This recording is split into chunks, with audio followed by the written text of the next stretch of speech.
Hello and welcome to the Ovary Jones Show. If you too heard those words, you've got cancer, this is the place to be. I'm your host, Melanie Holscher, author of Becoming Ovary Jones, How to Fight Cancer Without Losing Your Mind, and survivor of ovarian cancer. And today I have a really incredible guest. I know you're going to enjoy this story. Her name is Linda Long. Linda, welcome to the program. Thank you, Melanie. It's so nice to be here. Absolutely. And you heard those words too, didn't you? I sure did. Just about a year ago, I had gone in for my routine mammogram, which I get every year. And the day after I had it, I got a call saying the doctor wanted me to come back for some extra views and an ultrasound. And I thought, oh, well, okay. I think that's happened before. No big deal. Not worried. Yeah, no big deal. So I go back, I don't know, 2 weeks later, I get another mammogram done and they do the ultrasound. And the doctor walks in and turns a screen towards me and said, you see that spot there? And I said, yeah, I do. And he goes, I think we need to biopsy that. And so I'm like, oh, okay. So I go back the next week. Again, I'm still not real concerned because I had a biopsy before and it was benign. So yeah, I'm still not real concerned. So I go back, I have the biopsy done, and of course, you wait, and which I find through this whole process was the worst thing waiting between appointments, between this, between that, waiting for test results. I mean, the waiting is agonizing. Um, so I wait for the results of this biopsy. I get a phone call about, I think it was about 5 days later. Um, Doctor's on the phone and said, I'm really sorry. We got your test results back and you have invasive lobular carcinoma. And I was sitting right here in this chair in this room when I answered the phone, and I I literally felt like all the air and blood had been sucked out of my body. I got I was just in shock. I just sat there for a minute and I didn't say anything. And he said, "Are you okay?" And I said, "I think so."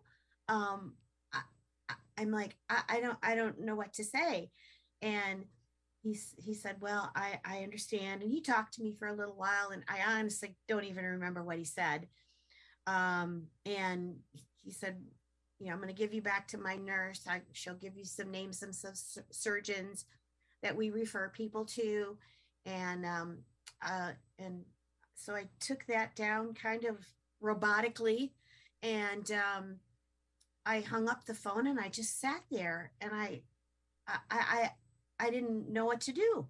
I absolutely was in shock. And so my husband was at work. So I called him, and of course I start crying, and he's freaking out, and he hurried up and got home as soon as he could. And I'm like, I've got cancer. How can that be? That's not right. I'm healthy. I get my mammogram every year. I go to the doctor. I do what I'm supposed to do. How can this be happening? This must be wrong. They made a mistake. All those things you say to yourself. It's like, no, they mixed it up with somebody else's test. It's not mine. Um, and you go through all of that process in the beginning where you go from crying to being angry to um, just feeling so helpless. You don't know what to do, you don't know what to say, you don't know. I mean, it's just this whole thing. And and then the process just keeps getting worse. Then it's like, okay, you see the surgeon, and he's like, uh, well, routinely, I always do an MRI before we do surgery. He said, I'm pretty sure we can just do a simple lumpectomy. We'll check a couple of lymph nodes just to make sure, but I don't think that we're going to find anything. We'll do the lumpectomy, have a couple weeks of radiation. You're good to go. I'm like, okay, that's not too bad. So I said, but we want to do this MRI just so there's no surprises. I'm like, okay. So I go have the MRI. Of course, you have to wait again a couple weeks before they can get you in. So I go have the MRI done. I get a call the next day from my surgeon telling me they found 2 more spots. Oh, wow. And I said, uh, what? Again, everything is like, what? Um, and he said, yeah, I think we need to biopsy those. So I had 2 more biopsies, one done under ultrasound, the other one done under an MRI. So it was a all day thing. I had to go to 2 different places. It was just, an all day thing. Now we're already now into the middle of March. So this started the beginning of January. January 7th was my initial biopsy. We're already now into the middle of March. So I have 2 more biopsies done. And I get another call from the doctor saying, well, one of them was benign, but one of them was cancer. So now I have 2 tumors. And I go through that whole process again. No, that can't be right. No, you must be wrong. Why is this happening? Why me? And then, of course, the thought comes to your head, well, why not? So it ended up I had to have 2 lumpectomies. But thankfully, he was able to do lumpectomies, and I didn't have to have a total mastectomy, which he was trying to avoid, right. Mostly because of the extended healing time and recovery.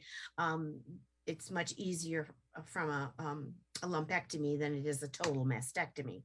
So he's trying to avoid it. So he thought he could do it just by doing 2 lumpectomies, which he did. And he also, as I said, he checked lymph nodes, and lo and behold, one of those came back positive. So I had my surgery done the end of March, which actually it was kind of a odd thing, and God works in mysterious ways. The surgery date when they called me with it happened to be my deceased father's birthday. Would have been his birthday that day. And I thought, okay, well, maybe that's a good sign that, he'll be watching over me, and make sure that the surgery goes well. And it just a couple of other things happened. And it was like his favorite cake, which was pineapple upside down cake. Don't know why. I don't think it's that good, but he loved it. And that's what he wanted every year for his birthday, was a pineapple upside down cake.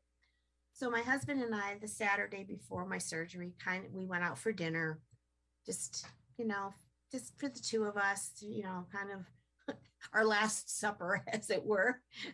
And I'm looking on the menu, and honest to God, the menu had pineapple upside down cake as one of the desserts.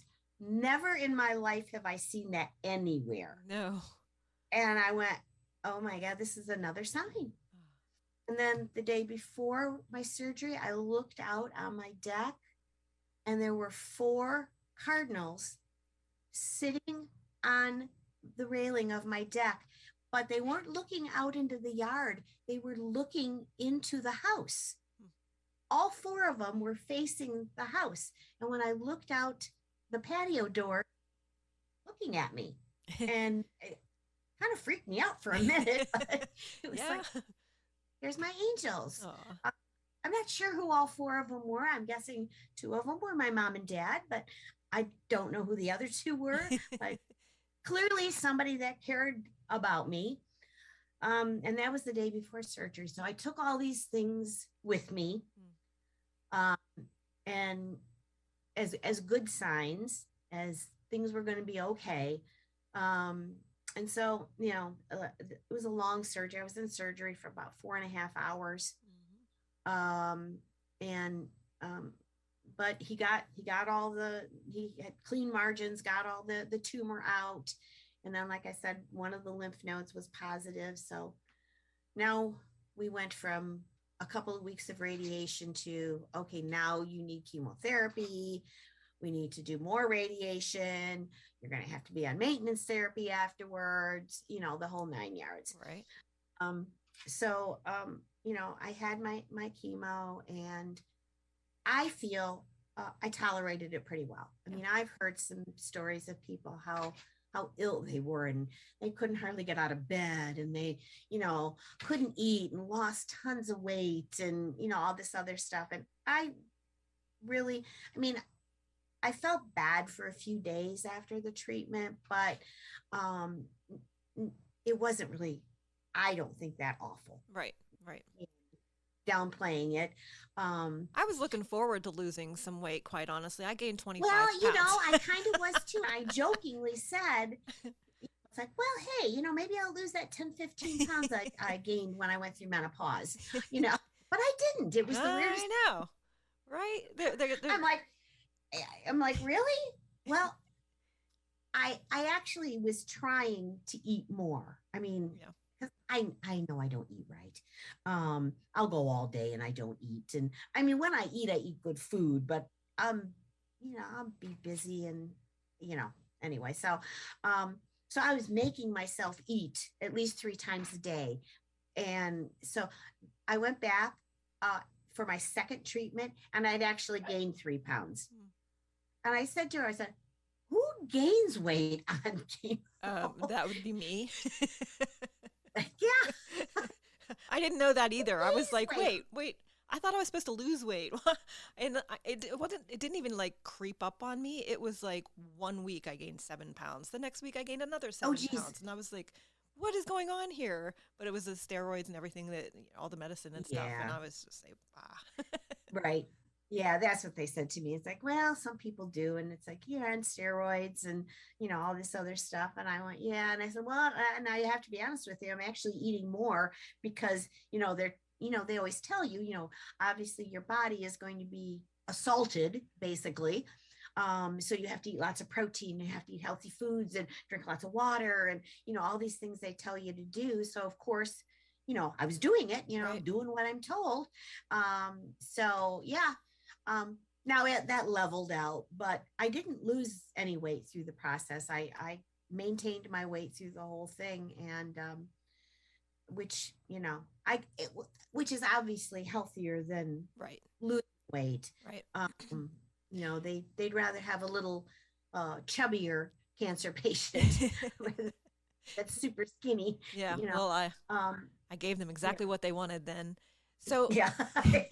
curious, when you were going through all of that uncertainty, because we've all faced a lot of uncertainty through our cancer battles. That's just one of the big things, the waiting and the waiting and the waiting and scanxiety and all of that. So was there anything that you found helpful? Did you have a good support group or people that you could lean on, or what helped you through that uncertainty? I did. Well, first of all, my husband was absolutely marvelous through the whole thing. He was by my side. He went to every treatment. He went to my doctor's appointments with me. He took a couple days off every time I had a treatment. So, he could take care of me and force feed me. But yes, he was great. And I have a wonderful group of women in my life that are, just fabulous women and caring, kind. And the support I got from them was unbelievable. They started a card chain. And so I didn't know this, but one of my friends got this all organized. She got everybody that I knew and got the word out to everybody to send me cards or text messages. I literally had cards in my mailbox every day. Wow. Every day. I have a stack of cards that's probably a foot tall. I don't even know how many cards I have. And then I have a bunch of them taped up on my wall over my desk. And it was remarkable. Right. It was every day. Some days I'd get 4 or 5 cards in the mail. And they were usually funny cards, and then they'd write a little note in them.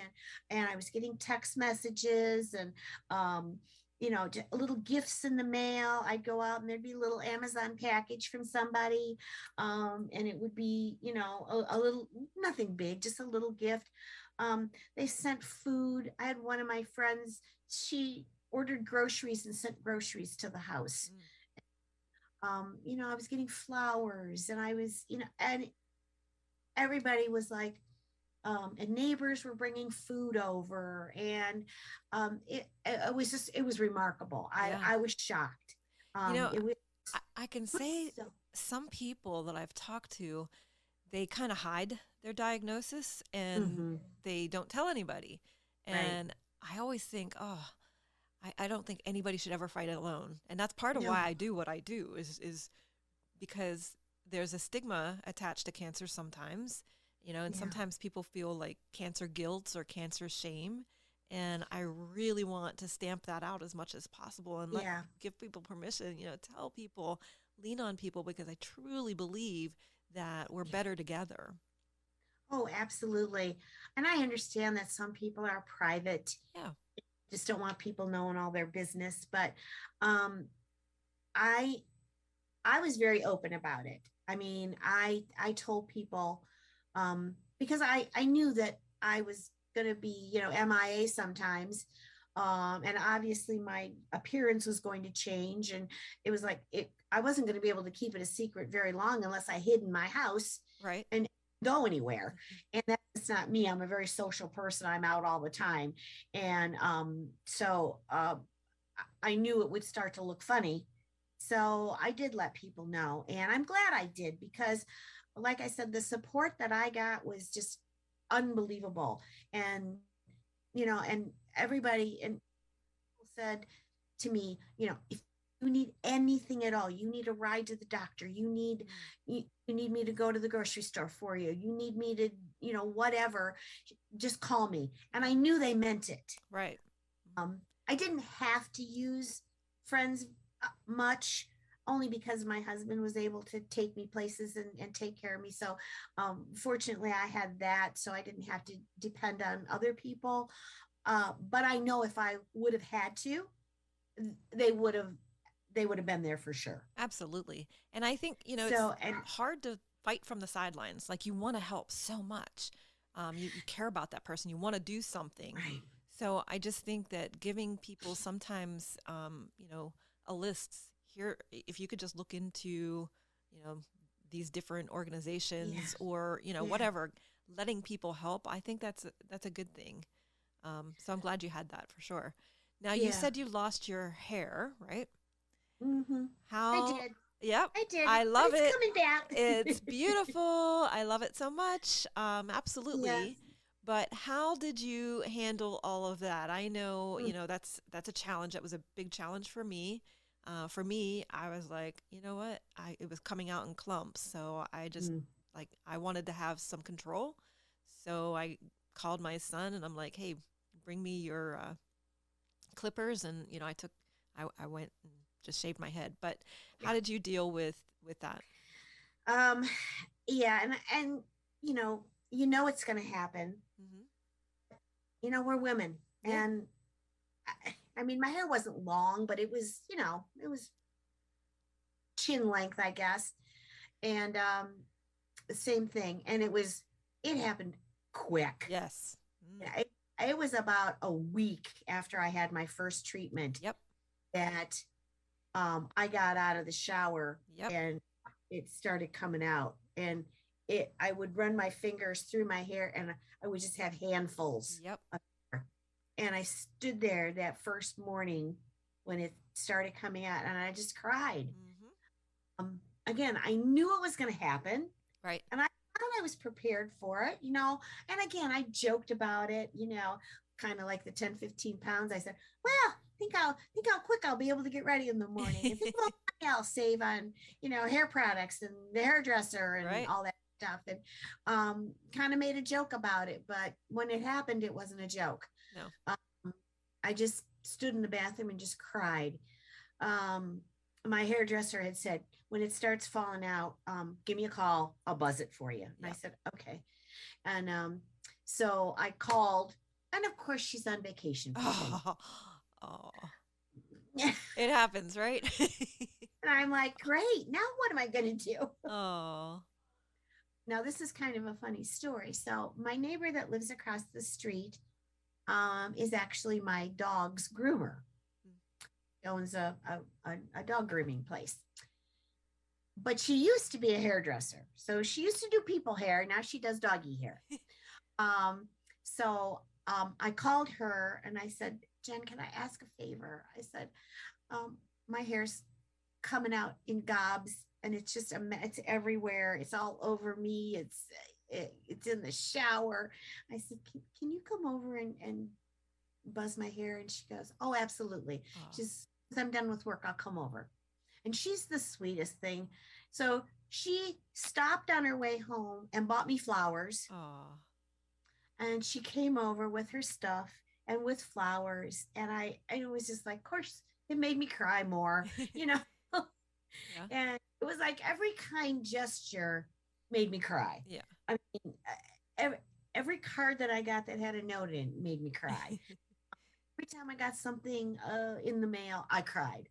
I mean, it was like, and she comes over and, with flowers. And so then she gets out her clippers and she goes, oh, and by the way, these are not the dog clippers. And I said, well, that's good to know. I hadn't even considered that, but nice to know that they're not the dog clippers. Yeah, they call that chemo-sobby. So we all got a little chemo-sobby when we were going through that. A lot of things make us cry, but you know what? That's okay because I really believe we have to feel all the feels. And if we need to cry, we need to cry. And, we just have to, we get through it. And your hair is stunningly beautiful now. I love the length. You're going to keep it that way, right?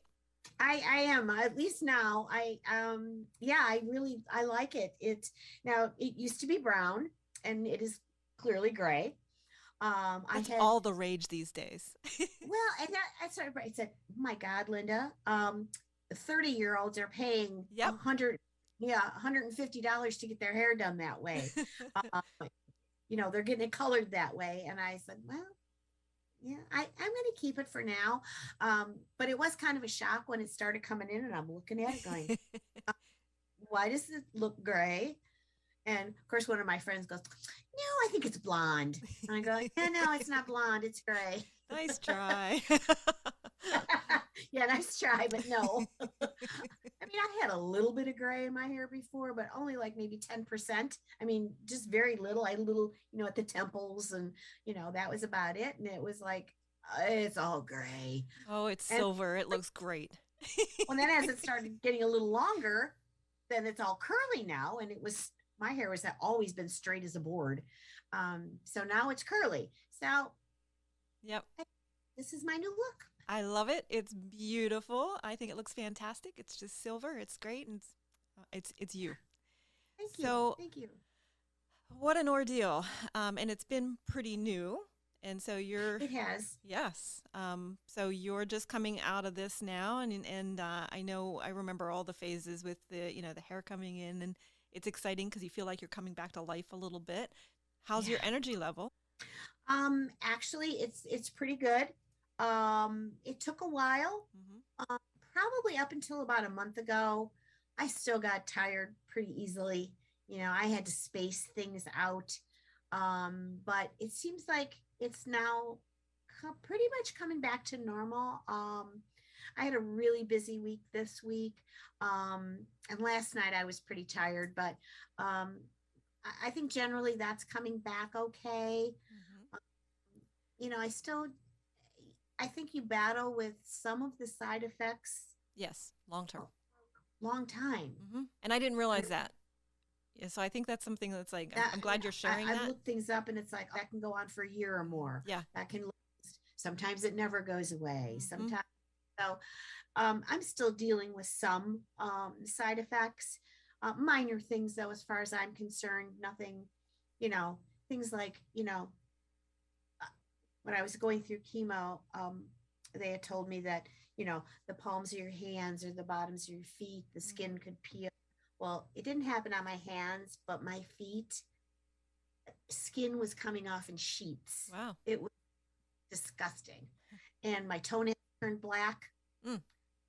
And I mean, this was in the summer. I didn't want anybody to see me. I mean, it was just awful. My feet were, I couldn't do anything about it. It was just, yeah, it just was peeling off horribly.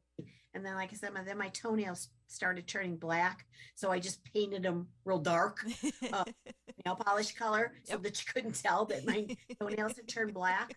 Um, it was, I'm like, I don't even want anybody to see my feet. It's gross.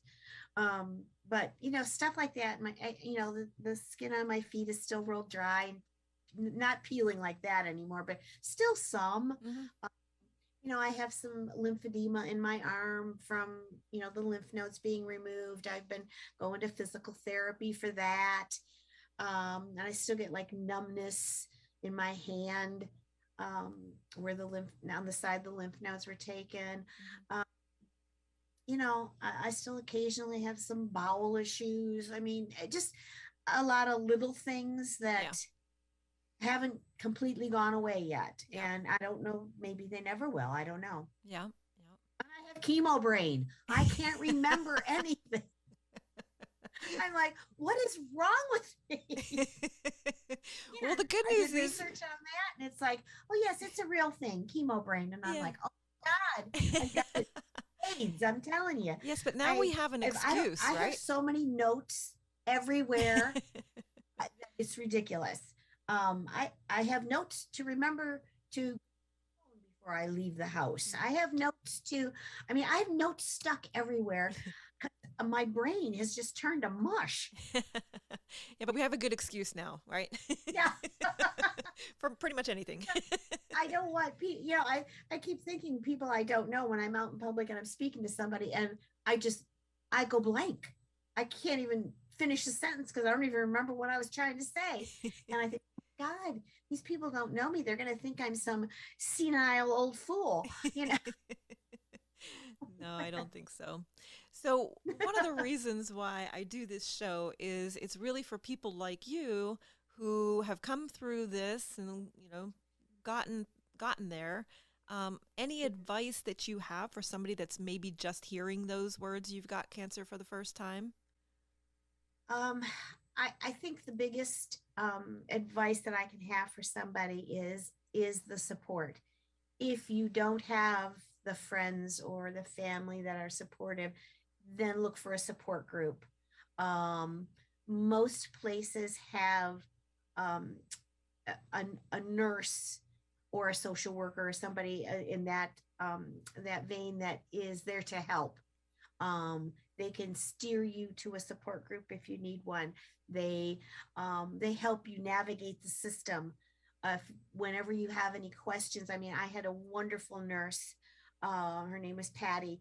That she would call me. So, okay, I saw you had your biopsy yesterday. How you doing? I saw that you had this done yesterday. Are you doing okay? She kept checking on me, and if I had any questions about anything, whether it was uh, a report from a test that I'd had, or I needed a different doctor, or I needed whatever. She was there to help me through that. And most places have someone like that that can help. Yeah. And she helped me with finding getting a wig, and just I mean, they have all this information, and really people should take advantage of it. Um, Absolutely. Again, I was fortunate that I had a great support system, but I know everybody doesn't. Right. We don't all have that. And so, maybe you need support from the outside. So, and talking. So I have some friends that have been through this, and talking to them really helped. And I think we all know somebody that's been through cancer, Mhm. even if it's not the same type that you had. I mean, Right. mine was breast cancer, yours was ovarian, but we still went through a lot of the same things. Hmm. I mean, no matter Absolutely. where the cancer was, we all have to experience the same types of things. And it really does help to talk to somebody Yeah. that's gone through this, Yeah. and it can kind of help you anticipate, Well, I think it the makes you things that are feel like you're happening. not alone. You're not the only one going through Yeah. this. And Yeah. And when I wrote a book called Becoming Ovary Jones. Ovary Jones, in my mind, is a society of people that have heard those words. You've got cancer, and it's Hmm. sort of, you know, the people that came before us. They sort of paved the way. The reason we don't have, you know, as many side effects is because the doctors learned, you know, from them. So it's kind of my way of tipping my hat to the people that came before us that heard those words, and then, you know, Yeah. providing a little encouragement and uh, being together for those that are going through it now, and then encouraging people to reach out to those who are coming behind us hearing those words, Hmm. and just Right. being together and supporting one another. I think it's fantastic. So Absolutely. what are the, and I hear this all the time, very frequently, what are some of the benefits or the positive side of cancer? So typically, if we think hard, and I'm not going to say like you're ready to say yes, I'm so glad I had cancer. That's not what I mean. But if we look hard enough, there is a silver lining. So have you found a silver lining? I have. I have. And I know this is probably going to sound cliche, but I find that I'm noticing things more. Mm, Um, Things that I didn't pay attention to because I was too focused on something else. And I get it. I know it's going to sound silly, but it's like, I noticed the blue sky. I noticed the bird sitting in the tree outside my window. Um, I I feel I'm kinder to people. Not that I was mean, but um, you know, but now it's like if I see somebody, even I don't even know, and I love their shoes or something. Before I would just think it. Now, if I'm out and I'm like, oh my God, I love your shoes, mm, or oh, your hair is so cute, or I love, that sweater, or whatever mm, it may be.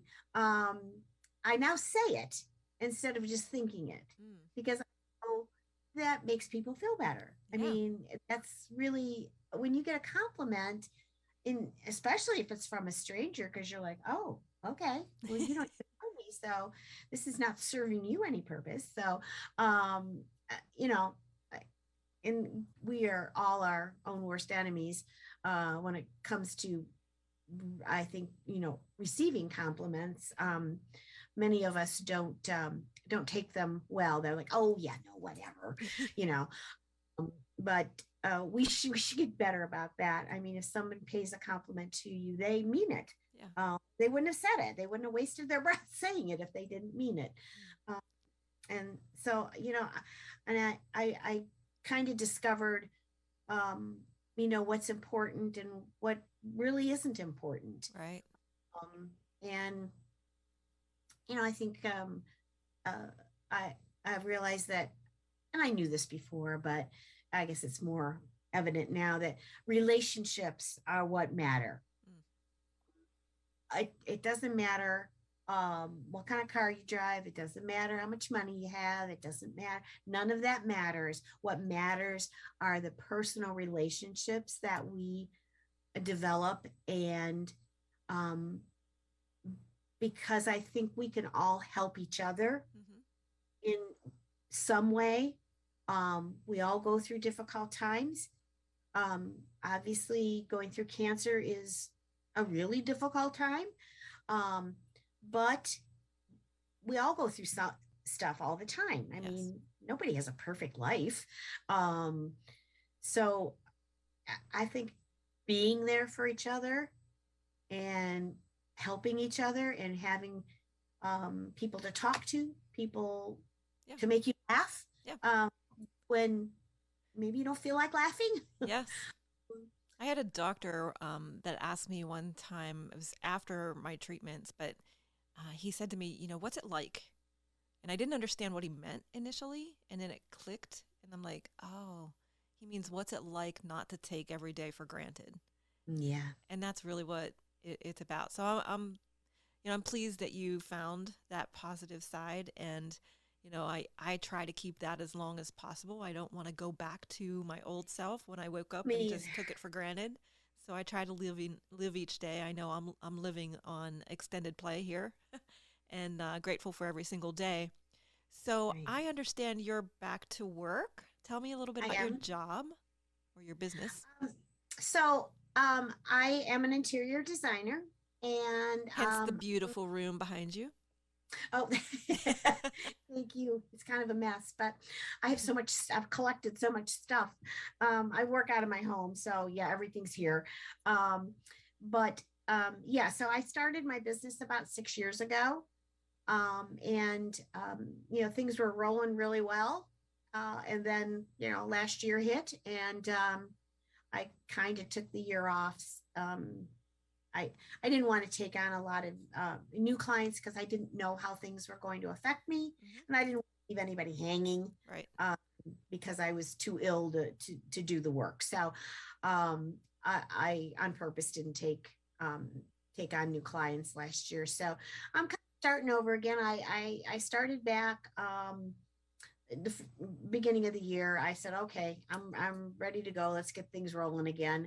Yeah. So I am. I've accumulated a couple of clients, and I have a couple more in the works that I'm working on. So yeah, hopefully things will get back to normal again. And Absolutely. You specialize in a certain style, or are you just no, diverse?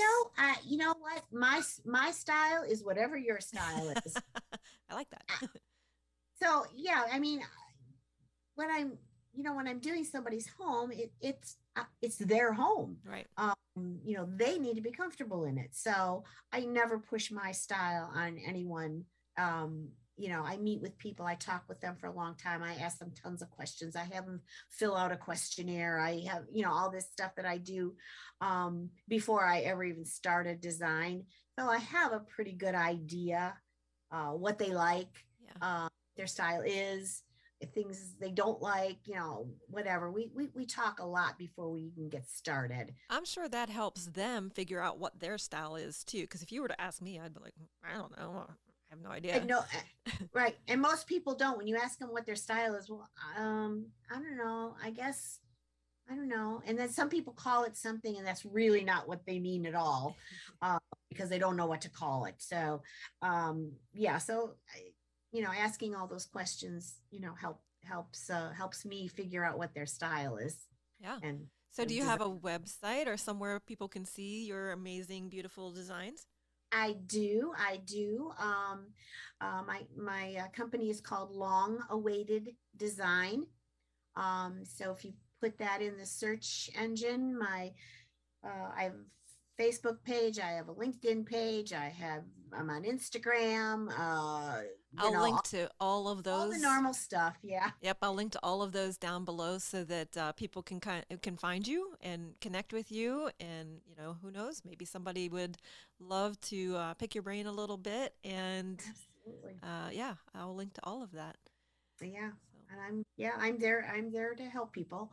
Um, and so it's fun. It's something I always wanted to do. I did this I guess I had a midlife crisis. I don't know. Um, uh, uh, Interestingly enough, I was a registered nurse for 28 years. oh wow.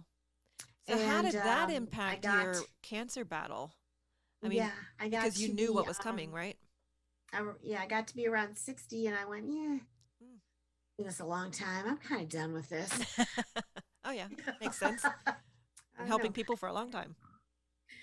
So I went back to school, learned how to be an interior designer, and then started my own business. And like I said, I've been doing that for the last 6 years.